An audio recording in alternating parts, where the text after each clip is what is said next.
10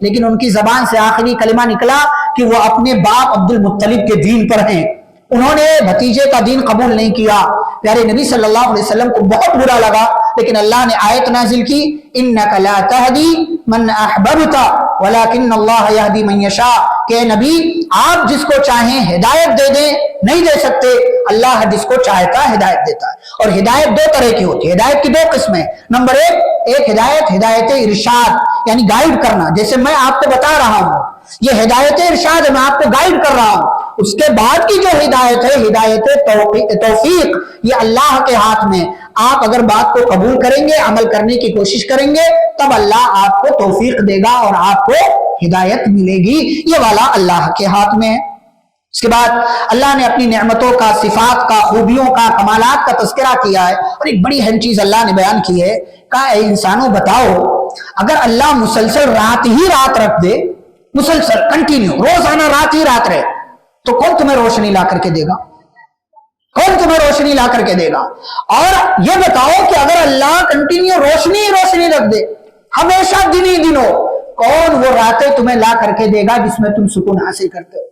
کون لا کر کے دے گا؟ یہ اللہ رب العالمین کا فضل ہے، کمال ہے۔ اس لیے ہم دیکھیں کہ راتوں میں اگر نہ سوئے بندہ ایک آدھ مہینہ، 2 مہینہ، تو اس کی شکل و صورت، صحت و تندرستی سب بگڑ کر کے رہ جاتی۔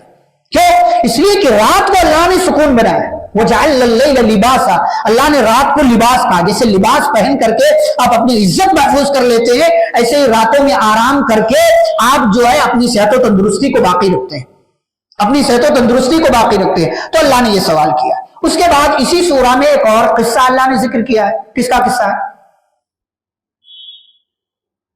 Any gas?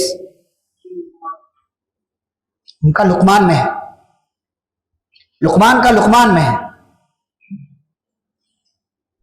ایک اور بدماش، فرعون کا ساتھی قارون، فرعون کا ساتھی قارون موسیٰ علیہ السلام کے خاندان میں سے تھا۔ ان قارون کان من قوم موسیٰ، قارون موسیٰ علیہ السلام کی قوم سے تھا، فبغى علیہ، لیکن بڑا ظالم تھا، اور اس کے ظلم کی وجہ سے فرعون جیسے بڑے ظالم نے اس کو عہدہ دے دیا، کیا؟ وزیر خزانہ، فائنینس منسٹر، وزیر خزانہ، اور بہت بڑا عالم بھی تھا۔ عالم یعنی دنیا کے حساب سے بہت زیادہ اس کو علم تھا، اور اسی علم کے بل پر اس نے اتنی دولت کمائی کہ اللہ نے کہا لَتَنُوءُ بِالْعُصْبَةِ أُولِي الْقُوَّةِ، اس کے خزانوں کی چابیاں اٹھانے کے لیے طاقتور اور باڈی بلڈر لوگوں کی ایک بڑی جماعت اٹھاتی تھی خزانوں کی چابیاں۔ آج کل کے ٹاٹا، برلا، امبانی، اڈانی، یہ سب اس کے سامنے پانی کم چائیں، قارون کے سامنے اس کی دولت ہے۔ خزانے کی چابیاں، خزانہ نہیں، خزانے کی چابیاں اٹھانے کے لیے بڑے بڑے طاقتور لوگوں کی ایک پوری جماعت اٹھاتی تھی، اور لوگوں پر بڑا ظلم کرتا تھا، ٹیکس لگا کر کے عوام کو پریشان کر رکھا تھا، جیسے آج کل عوام پریشان۔ قوم کہتی تھی، لوگ سمجھاتے تھے، قارون کیا کر رہے ہو، ہمارے ہی علاقے کے ہو، ہمارے ہی اپنی قوم کے ہو، یہ سب مت کرو، تکبر مت کرو، اللہ تکبر کرنے والوں کو پسند نہیں کرتا۔ دنیا میں ہو تو دنیا میں رہ کر کے اپنی آخرت کی فکر کرو، دنیا کماؤ، خوب کماؤ، لیکن آخرت کو فراموش نہ کرو، اور جیسے اللہ نے تمہارے ساتھ احسان کیا، تم بھی اللہ کے بندوں کے ساتھ احسان کرو، زمین میں فساد مت پھیلاؤ، اللہ فساد پھیلانے والوں کو پسند نہیں کرتا۔ تو وہ کہتا تھا انما اوتیتہ علی علم عندی، کون اللہ؟ کس اللہ نے دیا مجھے یہ سب؟ کسی نے نہیں دیا، یہ میں نے اپنے علم کے بل پر کمایا، گھمنڈ۔ تو اللہ نے کہا اولم یعلم، کیا اسے نہیں پتا کہ اس سے پہلے کتنے لوگ آئے جو بڑے طاقتور تھے اور بہت بڑی تعداد اور لشکر کے مالک تھے، مال ان کے پاس زیادہ تھا، اللہ نے ان سب کو ہلاک کر دیا، اس کو نہیں پتا؟ بتاؤ اس کو۔ قوم عاد، قوم سمود، بڑی بڑی قومیں آئی گزر گئی، سب کو اللہ نے ہلاک کر دیا، اسے بتاؤ، اسے سمجھاؤ۔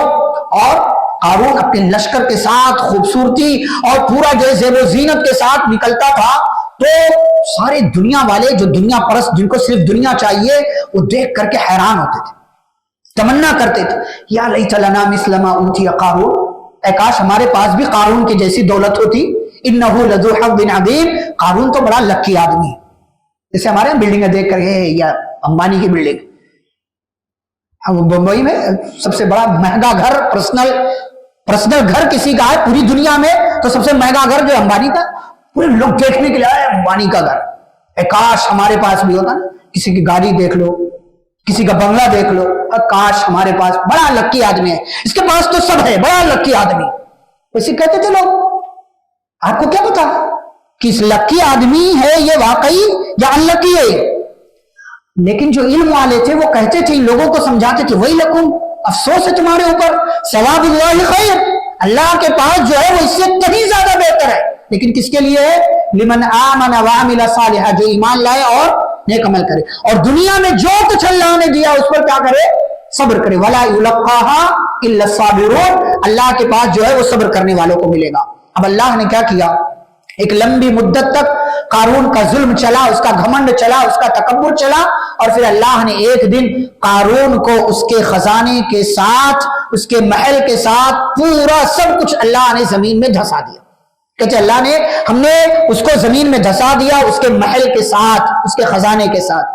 نہ فرعون بچا سکتا تھا, نہ بچانے کے لیے آیا, کوئی لشکر نہیں, کوئی جماعت نہیں, کوئی جو ہے ساتھی, کوئی دوست بچانے کے لیے نہیں آیا, اور نہ خود وہ اللہ سے انتقام اور بدلہ لے سکتا تھا. اب جب قارون کو اپنی نگاہوں کے سامنے وہی تمام لوگوں نے ڈوبتے ہوئے دیکھا جو کل تک قارون کے جیسا بننے کی تمنا کر رہے تھے, جب قارون کو زمین میں دھستا ہوا دیکھا تو کیا کہنے لگے؟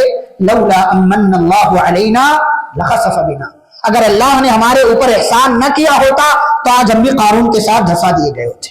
اللہ جس حال میں رکھے اس حال میں خوش رہو, اللہ سے مانگتے رہو, فضل کا سوال کرتے رہو, لیکن دوسروں کے مال کو دیکھ کر کے نہ حسد کا شکار ہو, اور نہ ہی شکوے شکایتیں, نہ ہی یہ کہنا کہ میرے پاس تو نہیں ہے, اس کے پاس ہے, بڑا لکی آدمی, ایسا ہے ویسا ہے.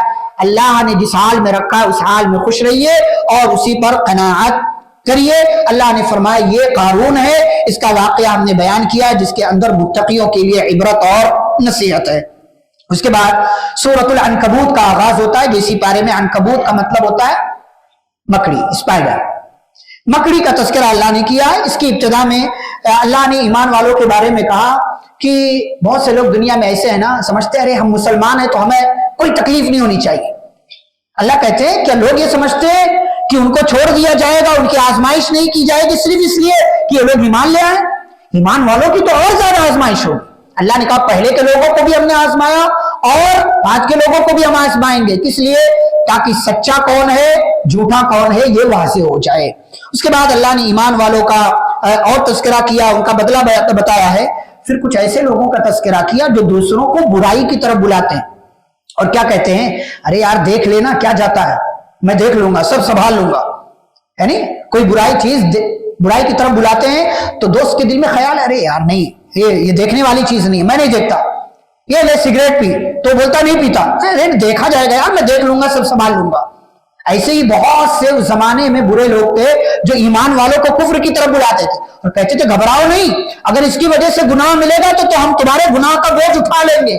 تو اللہ کہتے ہیں کوئی کسی کا بوجھ نہیں اٹھائے گا. ہاں جو انسان برا کرے گا اس کو برا بدلہ ملے گا, اور اگر کسی کو برائی کی طرف بلاتا ہے تو برائی کی طرف بلانے کا بھی برا بدلہ اس کو ملنے والا ہے. اس لیے کسی کو بھی برائی کی طرف دعوت مت دیجیے. کبھی آپ برائی سے خود بھی بچیے, لیکن اگر خود برائی کر رہے ہیں تو یہ برائی دوسروں کو مت بتائیے, برائی کی طرف دعوت مت دیجیے.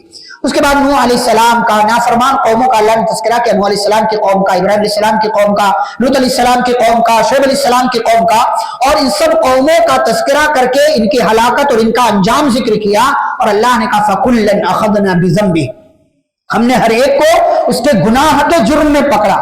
کسی کو ہم نے زمین میں زندہ دسا دیا, کسی کو پانی میں ڈبو دیا, کسی کو چیخ کے ذریعے ہلاک کیا, کسی کو جو ہے اور کسی طریقے سے ہم نے ہلاک و برباد کیا. ایسا کیوں کیا ہم نے؟ کیا اللہ ظالم ہے؟ وما كان الله ليظلمهم, اللہ ظلم نہیں کرتا, ولكن كانوا انفسهم يظلمون, لوگ اپنے اوپر ظلم کرتے ہیں, یعنی شرک اور کفر کرتے ہیں, اللہ کی بات نہیں مانتے, تو اللہ تعالیٰ کیا کرتا ہے, ان کو سزا دیتا ہے. اور ایک آخری بات, اللہ نے مکڑی کی مثال ذکر کی ہے. مکڑی کی مثال کس کے لیے؟ ان لوگوں کے لیے جو اللہ کو چھوڑ کر کے دوسروں کو معبود بنائے بیٹھے ہیں. کیا سمجھتے ہیں کہ یہ معبود جن کو ہم نے بنایا ہوا ہے یہ ہمیں بچا لیں گے. کہاں؟ اللہ کے یہاں اگر سزا ملے گی تو بچا لیں گے, قبر کے عذاب سے, آخرت میں جہنم کے عذاب سے, سب سے بچا لیں.